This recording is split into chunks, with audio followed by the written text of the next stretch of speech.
Since the dawn of humanity, man has always dreamed of flying. To look up at the sky, to see the birds slicing through the wind with majesty, and to wish to feel that same freedom. This longing is not only physical, but also spiritual. After all, is it not this very desire to surpass boundaries that drives our own history? And it was precisely this dream that gave rise to one of the most tragic narratives of Greek mythology, the story of Daedalus and Icarus. A legend that speaks not only of wings made of wax and feathers, but also of ambition, of pain, and of the inevitable price of disobedience. Daedalus was no ordinary man. Described by authors such as Apollodorus in his work The Library, Book 3, he was known as the greatest craftsman of Athens, an inventor of nearly divine ingenuity. His hands created what seemed impossible. Yet with talent came the shadow of envy, of pride, and, as we shall see, of tragedy. The myth of Daedalus and Icarus invites us to reflect on a question that still echoes today. How far can we go without defying the gods themselves? Should humankind remain within the limits that were granted, or dare to touch the impossible? As the story unfolds, we witness not only the birth of Daedalus's genius, but also the cost of unchecked ambition. Every decision made, every invention brought forth, carried within it the seeds of inevitable consequence. And like the turning of destiny's wheel, everything moved toward a single culminating point, a flight that would challenge the heavens and end in a fall. As Icarus fell from the sky into the sea, so too does man fall when he dares to cross the boundaries set by nature and by the gods, writes Ovid in his Metamorphoses, Book 8. It is not merely a metaphor, but a warning etched into the collective memory of humanity. Today, in revisiting this tragedy, we dive more than a myth. We step into a mirror that reflects the human condition itself, our unrelenting search for freedom, our yearning to break barriers, and the inevitable confrontation with consequence.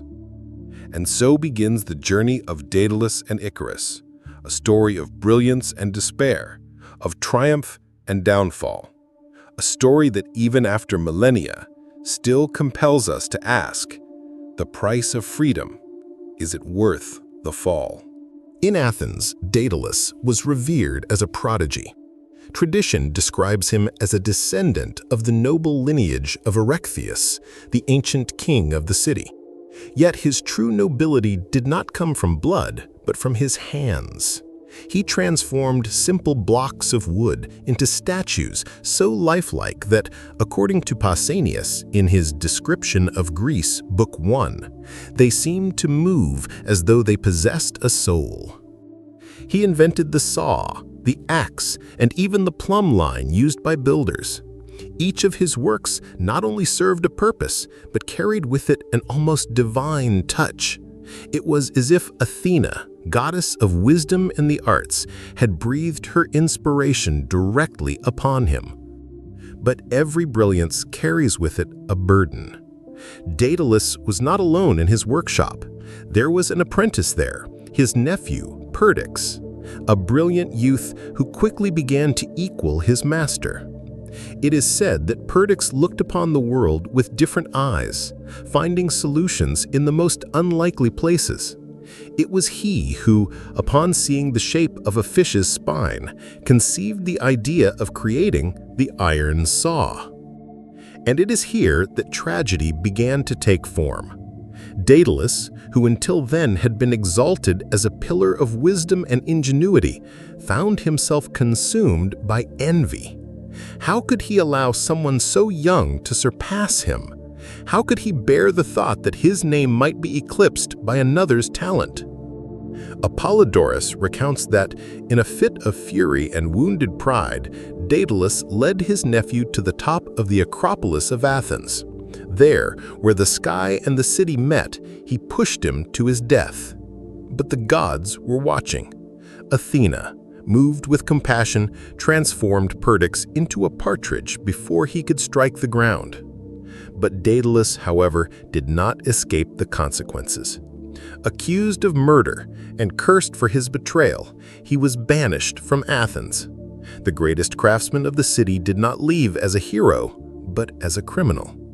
And thus began his descent, not only into physical exile, but into moral ruin. Here, the story confronts us with an inevitable question. To what extent can envy destroy a genius? The man capable of giving life to wood now carried in his hands the weight of death. And this was only the beginning of what fate had in store for Daedalus.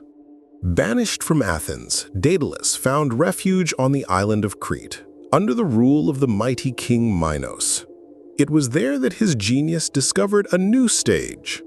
Minos, deeply impressed by the craftsman, made him his personal engineer and inventor.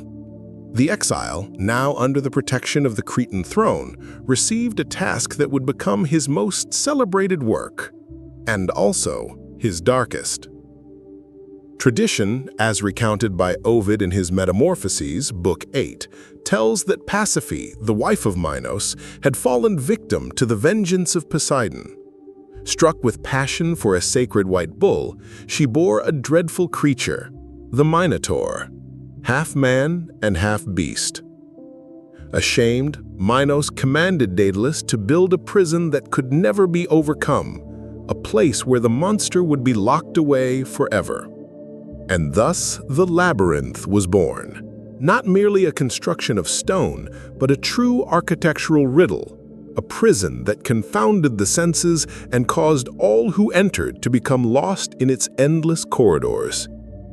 Daedalus, with his boundless creativity, gave form to the impossible. It was the masterpiece of a genius and the cage of a monstrosity. But the destiny of the labyrinth would not be limited to concealing the beast. Years later, when Athens had been subdued by Crete, youths were sent as tribute to be devoured by the Minotaur. The horror of such a custom echoed like an open wound in the memory of the Athenians. Then came Theseus, son of Aegeus, king of Athens.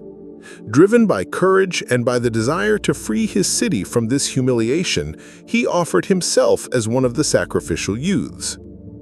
Within the labyrinth, he would have to face the beast. But how could he escape from a prison designed by the greatest of inventors? Here, once again, the hand of Daedalus intervened in the fate of men.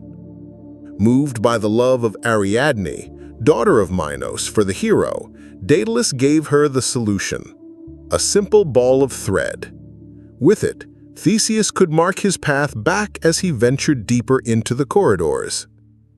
Thus, armed with courage and with cunning, Theseus entered the heart of the labyrinth, confronted the Minotaur, and slew it. And the thread, humble yet indispensable, allowed him to emerge from the darkness. Yet this intervention of Daedalus would not be forgotten. For in aiding Theseus, he had not only betrayed the trust of Minos, but had also planted the seed of his own downfall. Hi everyone, a quick pause. Did you know that over 70% of you watching are not yet subscribed? Every subscription, like, and comment truly helps the channel keep bringing our mythology stories. If you enjoy the content, support us now. Thank you for your support, and let's return to the story. The betrayal of Daedalus in favor of Theseus did not go unpunished. King Minos, enraged at seeing his enemy defeated and his daughter deceived, turned his wrath against the inventor who had made it all possible. Daedalus and his son Icarus were imprisoned in Crete, not in common dungeons, but in something even more cruel, a prison without bars, surrounded by guarded seas and relentless watchmen. But how could one imprison the very genius who had created the labyrinth? Daedalus knew that no wall could hold him. If he could not escape by land or by sea, only one path remained: the sky. It was then that he conceived the invention that would endure through centuries as a symbol of daring and tragedy. With feathers gathered little by little, fastened with thread and shaped with wax, he built artificial wings. Ovid describes in his Metamorphoses, Book 8.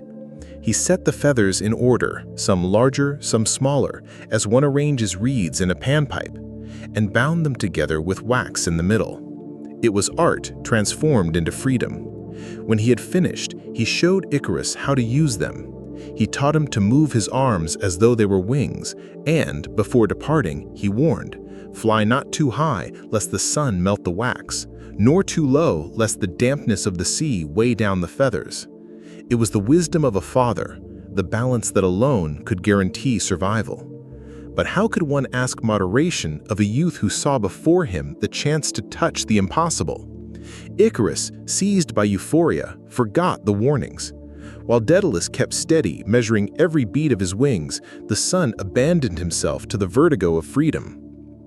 The sun, eternal witness of mankind, looked on, and soon its heat began to melt the wax that held the feathers together. One by one, they loosened, scattering through the air like laments of an unavoidable fate.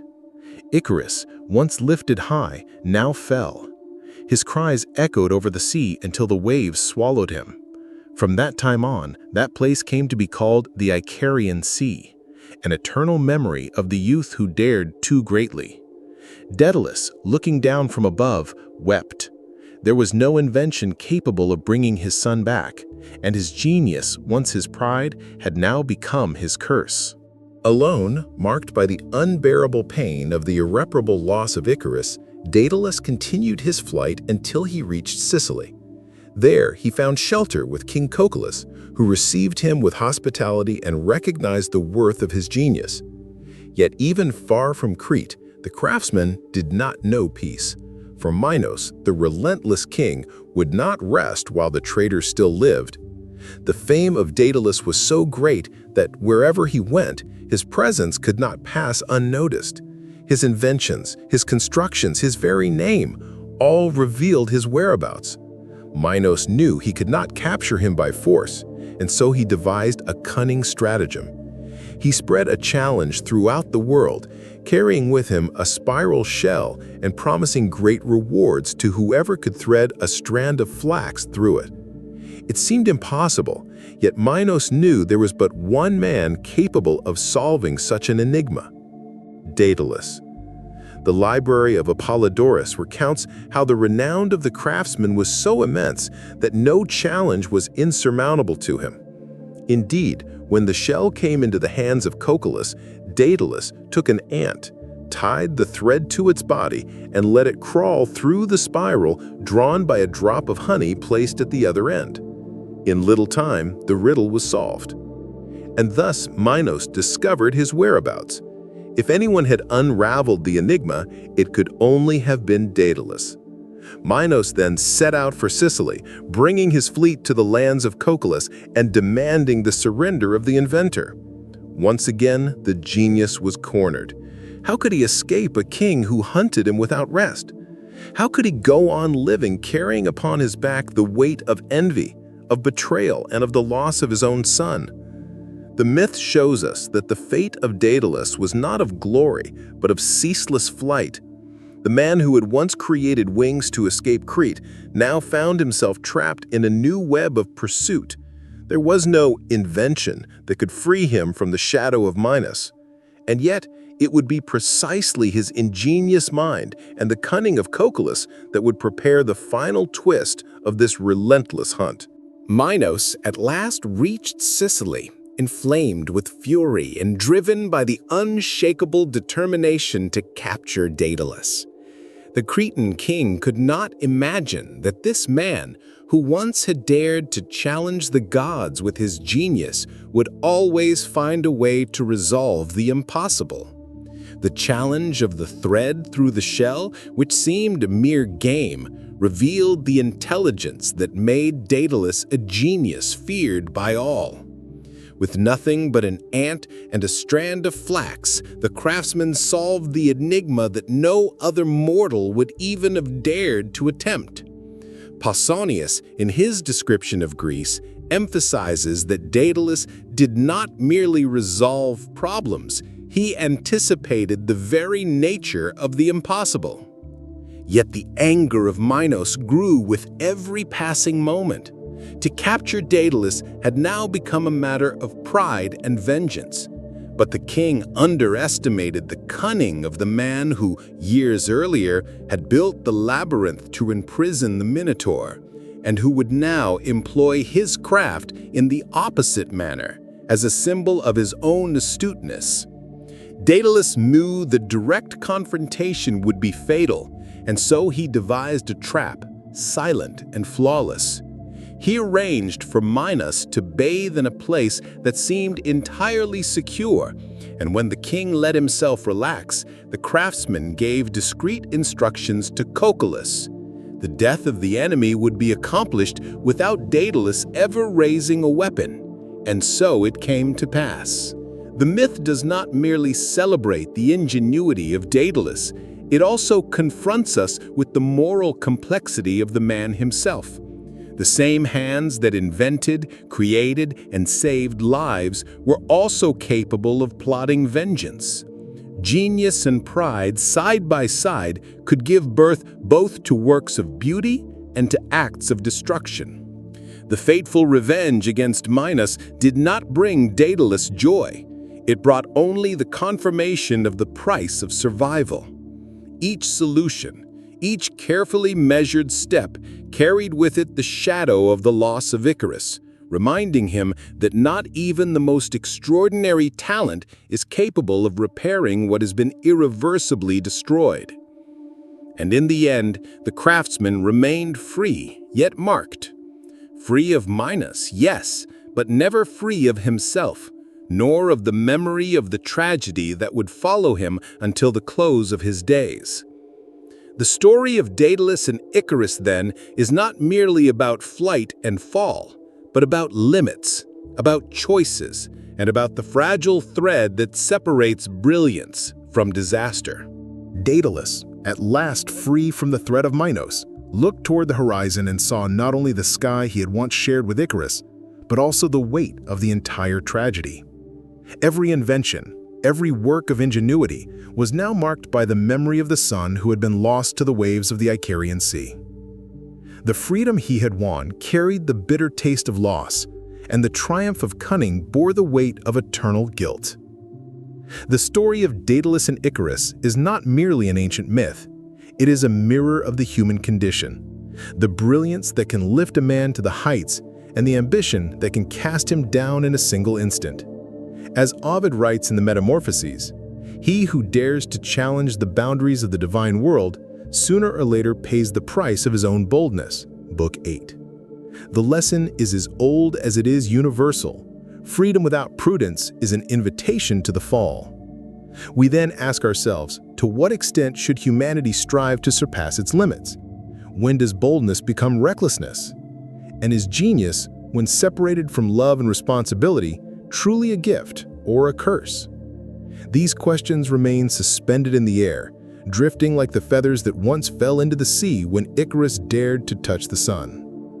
Even with the cunning of Daedalus, even with his ability to outwit kings and escape traps, something remained unalterable: the cost of human error. And perhaps it is precisely there, between greatness and fragility, that the beauty and the tragedy of the story reside. Each of us, in our own decisions, flies between the risks of ambition and the boundaries of prudence. If you have felt the force of this story, if you have been able to envision the flight, the fall, and the struggle of Daedalus, then imagine how many other lessons the Greek myths still hold for us. The past, however distant it may seem, carries within itself reflections that touch our lives directly today. And you, reflecting on the flight of Icarus and the craft of Daedalus, would you have acted differently had you stood in their place? Would you have risked the flight or remained safe, though bound by limits? If you enjoyed this story and wish to continue exploring the myths that shaped humanity, subscribe to the channel now. Like, share, and activate the bell so that you do not miss the next journeys through time and the imagination of ancient Greece. Each myth holds a lesson, each tale a warning, and, just as Daedalus, it is for us to learn how to fly without losing everything along the way.